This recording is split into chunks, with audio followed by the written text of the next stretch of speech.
I ran into this last week. Here's what fixed it for me. Adding a credit card to your Payoneer wallet can be a bit tricky, but following these steps will make it straightforward. Step 1. Log into your Payoneer account. Visit the Payoneer website and log in with your credentials. Make sure you have your credit card information handy for the next steps. Step 2. Navigate to the settings. Once logged in, find the settings option in the main menu. This is where you can manage your payment methods and other account settings. Step 3. Select bank account. In the settings menu, look for the bank account section. This is where you can add new payment methods, including credit cards. Step 4. Click on Add Credit Card. You will see an option to add credit card. Click on this to start entering your card details. Make sure to double check the card number and expiration date to avoid errors. Step 5. Confirm and save. After entering your credit card information, review it for accuracy and click Save. You should receive a confirmation message once the card is successfully added.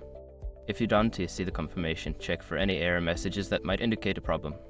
I hope this guide helps you add your credit card to Payoneer without any hassle. If you run into any issues, feel free to reach out for more tips.